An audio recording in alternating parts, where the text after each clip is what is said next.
The silence before surrender is unlike any other sound in war. When Obergefreiter Klaus Zimmermann heard the white flag snap in the cold March wind above the ruins of what had once been the village of Steinfeld, he knew his war was over. What he didn't know was whether his life would end with it. For 3 days, he and 47 other German soldiers had held a crumbling farmhouse against advancing American forces, watching their ammunition dwindle to nothing and their hope fade with each passing hour. Now, as they stumbled out into the gray dawn with their hands raised, Klaus expected to feel the sharp crack of rifle fire, the final punishment for a war that had consumed everything he had ever known. Instead, what happened next would shatter every assumption he had about his enemies and reveal a humanity he never expected to find in the hands of those he had been taught to hate.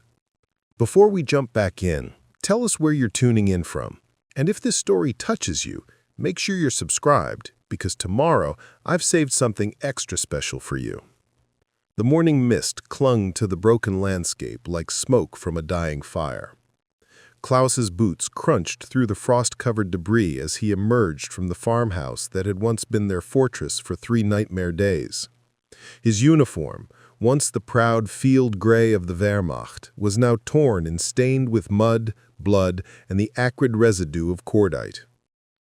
Beside him, Gefreiter Johann Brenner, barely 18 years old and still carrying the soft features of the farm boy he had been before the war found him, trembled not from the cold, but from the bone-deep fear that gripped them all. "Easy, Johann," Klaus whispered through cracked lips, though his own voice betrayed the terror he fought to suppress. "Remember what Hauptmann Weber taught us. Die with dignity." But Hauptmann Weber was 3 days dead, his body still lying somewhere in the rubble behind them, and dignity felt like a luxury none of them could afford. The 48 survivors of what had once been a full company represented all that remained of months of brutal fighting through the German countryside. They were the remnants of the Wehrmacht's desperate final stands, soldiers who had seen their homeland crumble around them as Allied forces swept across the Rhine and into the heart of the fatherland. Klaus had joined the Wehrmacht in 1941 as a 20-year-old blacksmith's apprentice from a small town outside Hamburg. He had believed then in victory, in the righteousness of their cause, in the invincibility of German arms. 4 years later, he was a hollow-eyed veteran who had watched that belief die in the frozen hell of the Eastern Front, only to be transferred west in time to witness the final collapse of everything he had once held sacred. The boy who had marched east singing Die Wacht am Rhein was gone, replaced by a man who had learned that war devours innocence as surely as it devours flesh. The American soldiers appeared through the mist like phantoms materializing from another world. Their uniforms were clean, their equipment modern and well-maintained, their faces bearing the confidence of men who knew they were winning. At their head walked a tall figure with sergeant stripes on his sleeves and an M1 Garand slung casually across his shoulder. This was Sergeant First Class William O'Malley, a construction worker from Pittsburgh who had learned his trade in the steel mills before learning to kill in the hedgerows of Normandy. O'Malley's blue eyes swept over the line of German prisoners with the practiced assessment of a man who had seen this scene played out dozens of times before. Behind him, his squad of 8 soldiers maintained their weapons at ready, not quite aimed, but prepared for any sudden movement. These were combat veterans who had fought their way across France and into Germany, men who had learned to trust nothing and prepare for everything. "Sprechen Sie English?" O'Malley called out, his voice carrying the authority of countless battles survived. Klaus stepped forward slightly, drawing himself to what remained of military attention. His English was rusty, learned in school before the war had made such knowledge seem unpatriotic, but serviceable. I speak some English, Sergeant." "Good. Tell your men to drop any weapons, remove their helmets, and kneel with their hands behind their heads." The order sent a wave of cold terror through Klaus's stomach. This was it. This was how it would end. He had heard the stories whispered in the bunkers and trenches, stories of prisoners shot while trying to escape, of summary executions for SS units, or of American soldiers who had lost too many friends to show mercy to their enemies. The propaganda had painted the Americans as monsters, but even without propaganda, Klaus knew that armies drunk on victory sometimes forgot the rules of war. "Weapons down," Klaus called to his men in German, his voice steadier than he felt. "Helmets off. Kneel." The sound of 48 steel helmets hitting the frozen ground echoed like funeral bells in the morning air. Klaus watched as his men, his boys really, most of them younger than his own 24 years, sank to their knees in the mud and frost. Johann's hands shook so violently that he could barely clasp them behind his head. Obergefreiter Fritz Lehmann, a veteran of Stalingrad with dead eyes and a scar that ran from his temple to his jaw, knelt with the resignation of a man who had always known this day would come. The Americans spread out in a practiced formation, their weapons covering the prisoners from multiple angles. Klaus felt the weight of their gaze, the calculation behind their eyes as they assessed the threat posed by 48 defeated soldiers who looked more like scarecrows than warriors. The silence stretched taut as a piano wire, broken only by the whisper of wind through the ruins and the distant rumble of American tanks rolling deeper into what had once been the Reich. This was the moment Klaus had dreaded since the day he first realized they were losing the war. Not death in battle, that he could accept, even welcome after what he had seen and done, but death like this, kneeling in the mud like a criminal awaiting execution, seemed to strip away not just life, but the very humanity he had fought so hard to preserve through 4 years of mechanized slaughter. Sergeant O'Malley walked slowly down the line of kneeling prisoners, his boots squelching in the churned earth. He paused occasionally to examine a face, to note a wound, to assess the condition of men who had fought their last fight. When he reached Klaus, he stopped completely, studying the German soldier with an intensity that made Klaus's skin crawl. "You're the ranking man here?" O'Malley asked. Yes, Sergeant. Obergefreiter Zimmermann." "Your unit?" Klaus hesitated. Military protocol demanded he give only name, rank, and serial number. But what did protocol matter now? 3rd Company, 276th Infantry Regiment. O'Malley nodded, making a note in a small book he pulled from his breast pocket. "You boys have been giving us quite a fight. 3 days in that farmhouse. My lieutenant lost 2 good men trying to dig you out." The words hit Klaus like a physical blow. He thought of Hauptmann Weber, of the desperate defense they had mounted, and of the American soldiers who had died trying to take their position. War had made him a killer, but it had never made him proud of killing. "I am sorry for your losses, Sergeant." Something flickered in O'Malley's eyes. Surprise, perhaps, or recognition of a shared humanity that transcended the uniforms they wore. Well, war's war. The sergeant continued his inspection, and Klaus found himself studying the American soldiers who held their lives in their hands. They were not the monsters of Nazi propaganda. They looked tired, dirty, human. The private nearest to Klaus, a young man with sandy hair and freckles who couldn't have been much older than Johann, kept shifting his weight from foot to foot, his eyes darting between the prisoners and the ruins around them.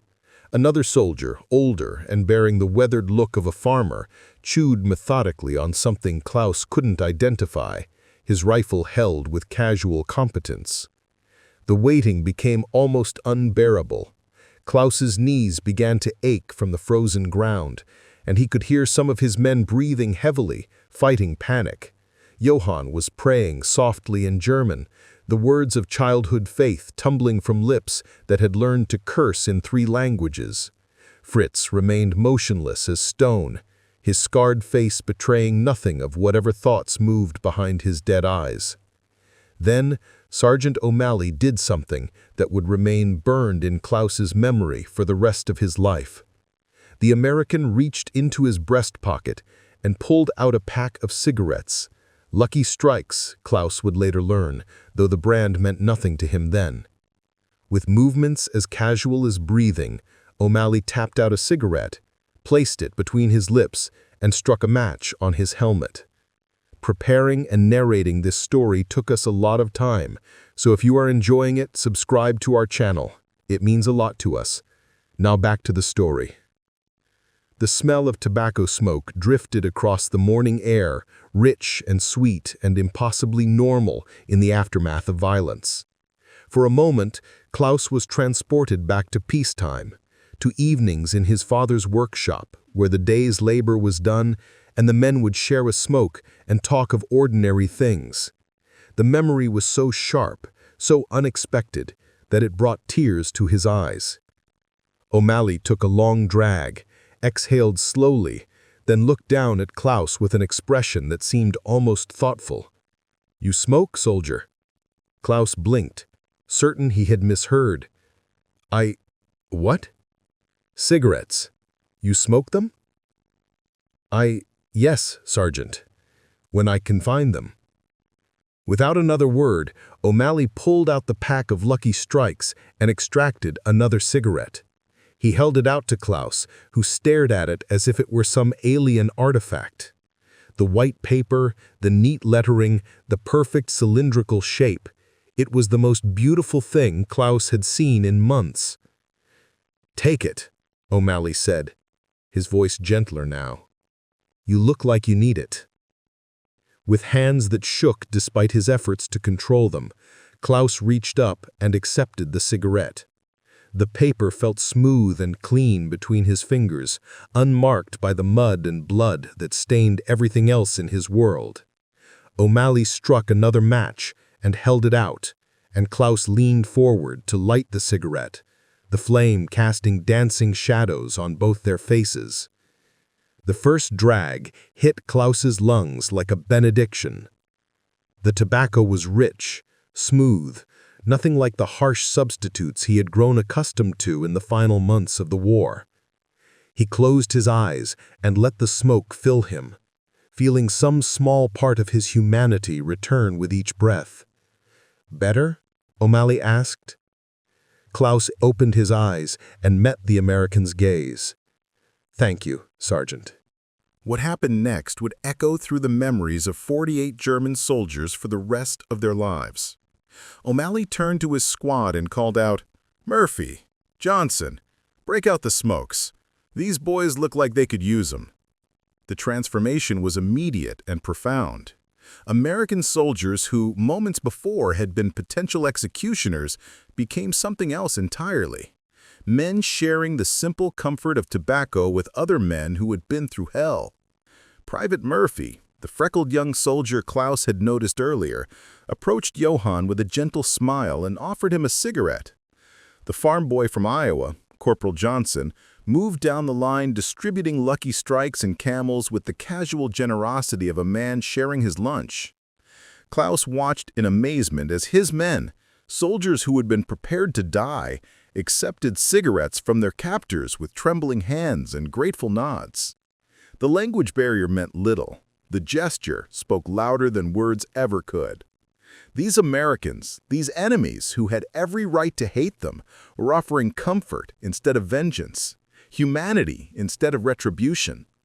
Fritz Lehmann, the Stalingrad veteran who had not spoken above a whisper in weeks, looked up at the American corporal offering him a cigarette and said, "Dankeschön," with something approaching wonder in his voice. The corporal didn't understand the German words, but he understood the gratitude behind them and responded with a nod and a smile that transformed his weathered features. The scene that unfolded in ruins of Steinfeld that morning was unlike anything Klaus had witnessed in 4 years of war. 48 German soldiers knelt in the mud, smoking American cigarettes given freely by men they had been trying to kill just hours before. The acrid smoke mingled with the morning mist, creating a haze that seemed to soften the hard edges of reality, to make the impossible suddenly possible. Sergeant O'Malley stood watching his men distribute cigarettes with an expression of quiet satisfaction. When every German soldier had been given tobacco, he pulled out his own pack again and lit another lucky strike for himself. The gesture was so normal, so peacetime ordinary, that it created a bubble of surreal calm in the midst of devastation. "My own man always said," O'Malley remarked to Klaus, speaking as if they were old friends sharing a quiet moment, "that there's no problem so big it can't be made a little smaller by a good smoke and a few minutes to think."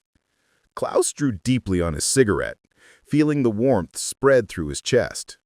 For the first time in months, he felt something else other than fear, exhaustion, or despair. "Your father sounds like a wise man, Sergeant." "He was a Pittsburgh steel worker. Worked the blast furnaces for 30 years before his lungs gave out. Taught me that the measure of a man isn't in how hard he can hit, but in how he treats folks when he's got the upper hand." The words carried weight beyond their simple meaning. Here, in this moment, the Americans held all the power. They were the victors, the conquerors, the ones with loaded weapons facing defeated enemies. And yet, they chose mercy.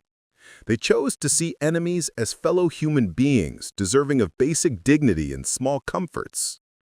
As Klaus smoked, he found himself studying the American soldiers with new eyes. They were tired, he realized, bone-deep weary in the way that only combat veterans could understand.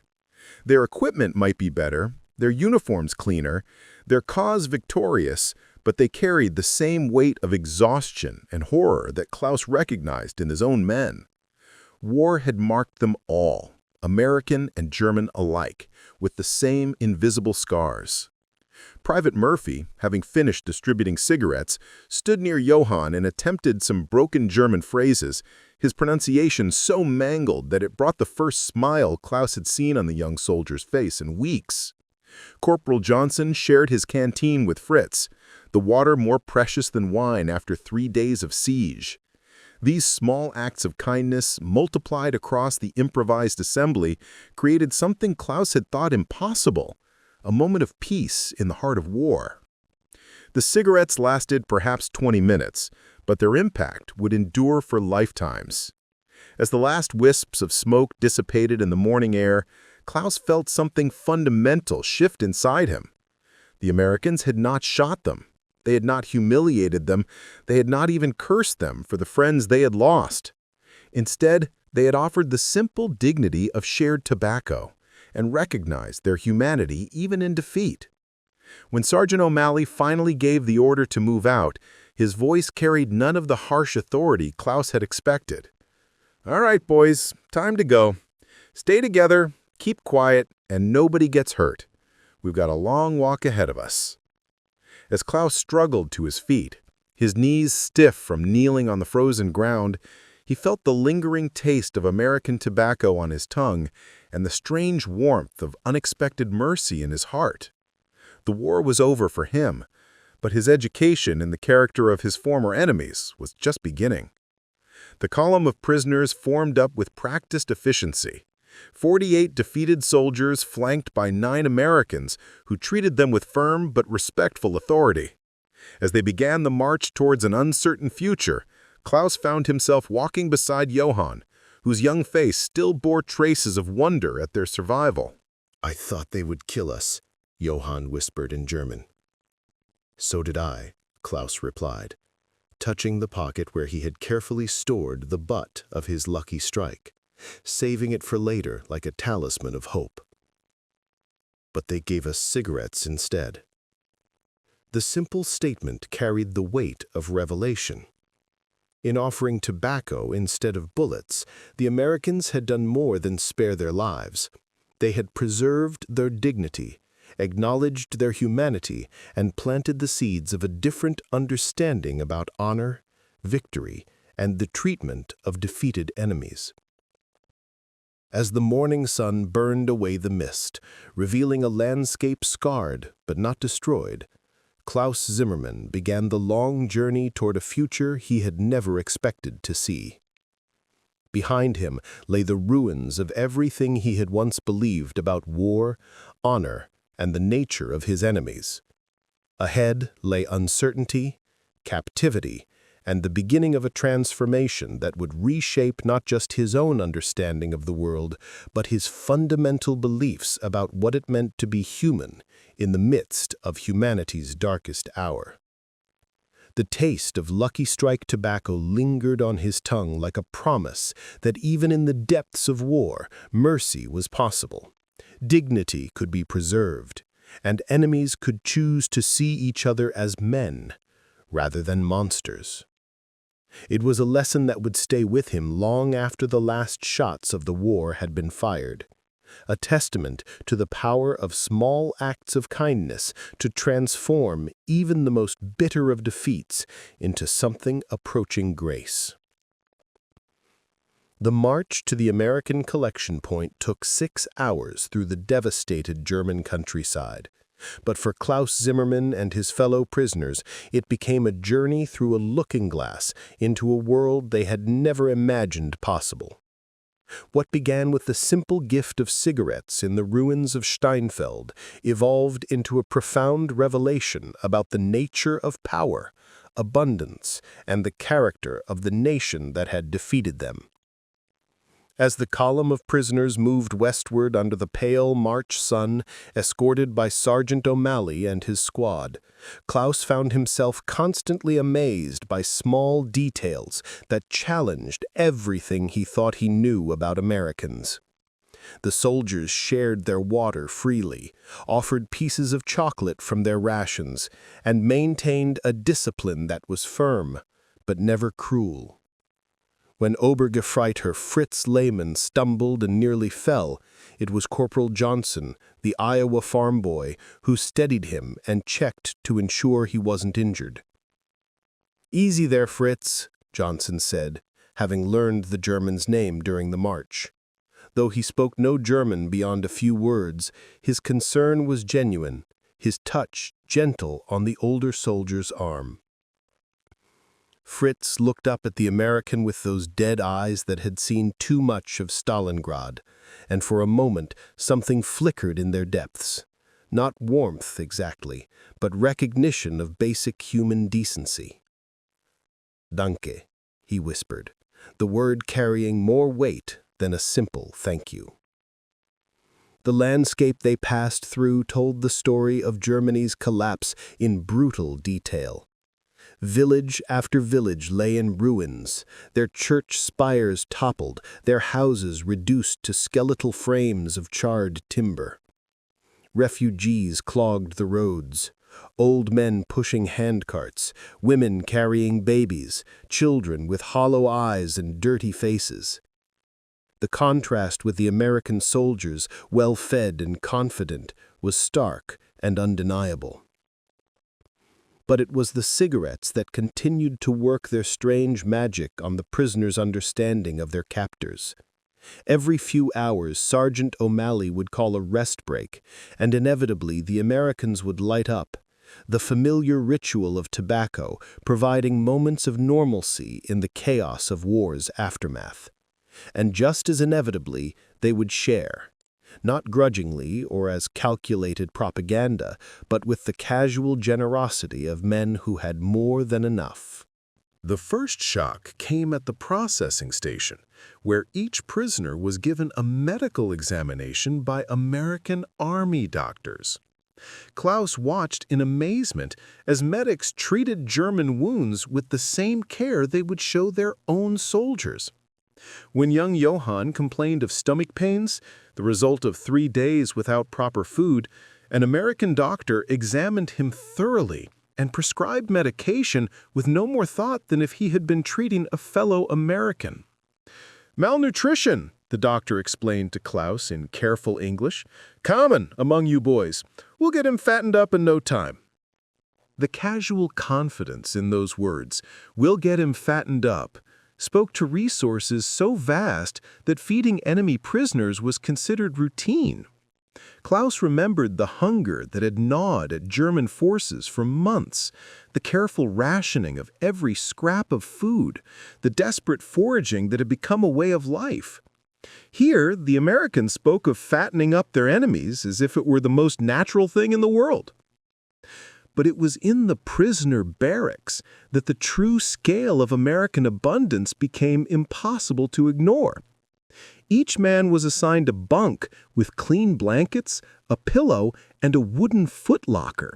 The barracks themselves were heated, when most German civilians were burning furniture to keep warm.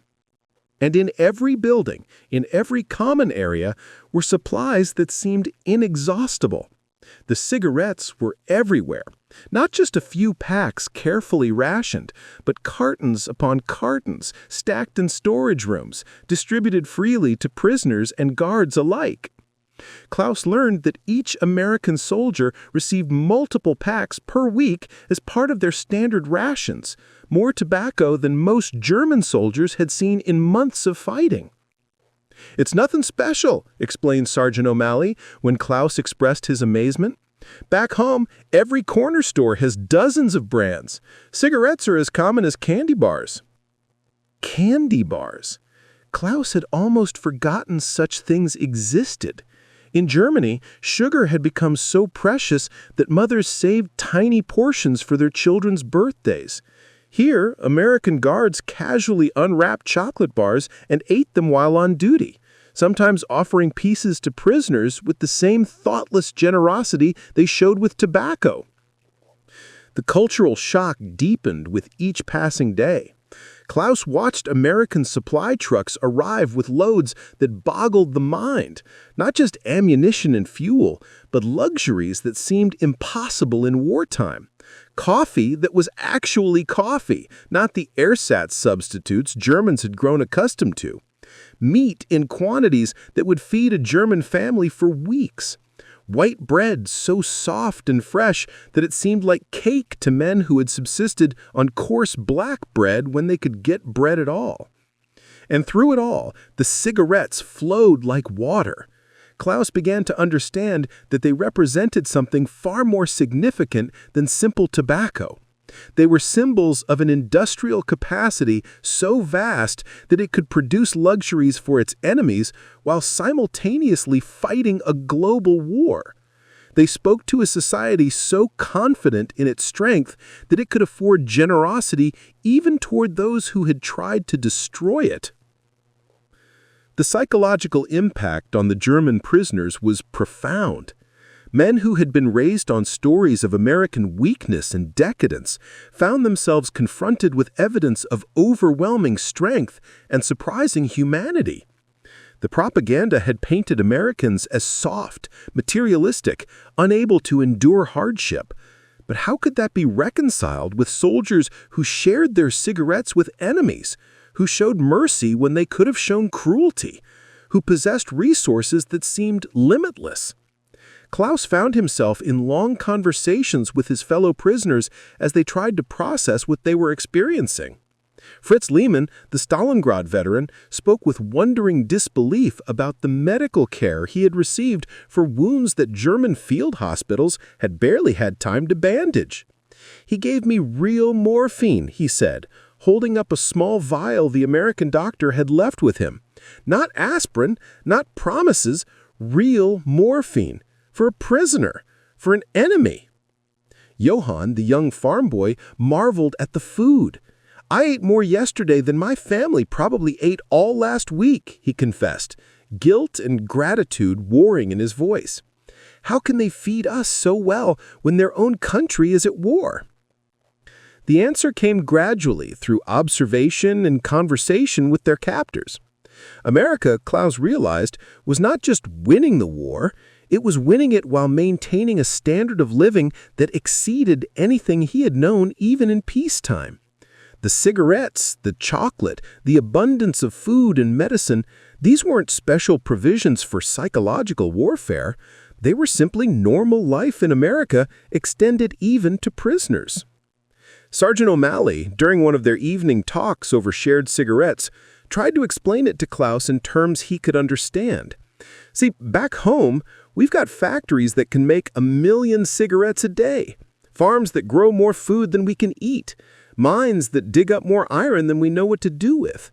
This war, it's not breaking us, it's just making us work harder. The concept was staggering. Germany had mobilized its entire society for war, had stripped civilian life to the bone to feed the military machine, and still had been overwhelmed. America, it seemed, was fighting a global war while maintaining prosperity at home and even extending comfort to its enemies. The cigarettes became a daily reminder of this reality. Each morning, Klaus would receive his ration, 2 packs of various American brands, enough tobacco to last a German soldier a month, distributed as casually as a daily newspaper. He would smoke 1 cigarette immediately, savoring the rich American tobacco, then carefully save the rest for trading or for the simple pleasure of knowing they were there. But the deeper lesson wasn't about tobacco or abundance. It was about character. The Americans could have withheld the cigarettes, could have used them as tools of manipulation or control. Instead, they gave them freely, treating even defeated enemies with the basic dignity that Klaus had rarely seen during 4 years of war. Letters home became exercises in careful editing. How could Klaus tell his family about the abundance that surrounded him without seeming to mock their suffering? How could he describe the kindness of his captors without betraying his own country? In the end, he wrote simply that he was well treated, that the Americans followed the rules of war, that they need not worry about his safety. What he didn't write, what he couldn't write, was that he was beginning to understand why Germany had lost. It wasn't just a matter of superior numbers or better weapons. It was a clash between a society that had consumed itself in pursuit of conquest and a society that could wage global war while still producing cigarettes for its enemies. The transformation in Klaus and his fellow prisoners was gradual but undeniable. Fear gave way to grudging respect, then to something approaching admiration. Not for American ideology, that would take longer to process, but for American character. For the ability to show mercy when cruelty was expected, generosity when miserliness would have been justified, humanity when dehumanization would have been easier. Months later, when Klaus was finally repatriated to a Germany that lay in ruins, he carried with him more than just memories of captivity. He carried an understanding of what true strength looked like, not the brittle hardness of Nazi ideology, but the confident generosity of a people secure in their values and their power. The cigarettes had been just tobacco, but they had taught him about America in ways that no propaganda could have achieved. They had shown him a society that could afford to be kind to its enemies, that treated even defeat with dignity, that possessed resources so vast that sharing them seemed natural rather than calculated. In the years that followed, as Germany slowly rebuilt from the ashes of war, Klaus would often think about those first cigarettes shared in the ruins of Steinfeld. He would remember Sergeant O'Malley's casual kindness, Private Murphy's genuine curiosity, Corporal Johnson's gentle care for Fritz Lehmann's wounds. And he would understand that he had witnessed something rare in human history, the power that comes not from the ability to destroy, but from the choice to heal. The boy who had marched east in 1941, believing in German superiority, had died somewhere in the frozen hell of the Eastern Front. The man who emerged from American captivity understood that true victory wasn't measured in territory conquered or enemies destroyed, but in the ability to remain human in the face of humanity's worst impulses. And every time he lit a cigarette for the rest of his life, Klaus Zimmermann would remember the taste of Lucky Strike tobacco and the lesson it had taught him about mercy, abundance, and the quiet strength that comes from a society confident enough in its values to extend kindness even to those who had sought its destruction. In the end, the cigarettes had been more than tobacco. They had been a bridge between worlds, a glimpse of a different way of being human, and proof that even in war's darkest hours, there remained room for grace. It was a lesson that would stay with him forever, a testament to the power of small acts of kindness to transform understanding and plant seeds of hope in the most unlikely soil. The war was over, but the real victory, the victory of human decency over hatred, of generosity over vengeance, of hope over despair, had been won one cigarette at a time in quiet moments between former enemies who had chosen to see each other as men rather than monsters. Up next, you've got two more standout stories right on your screen. If this one hit the mark, you won't want to pass these up. Just click and check them out.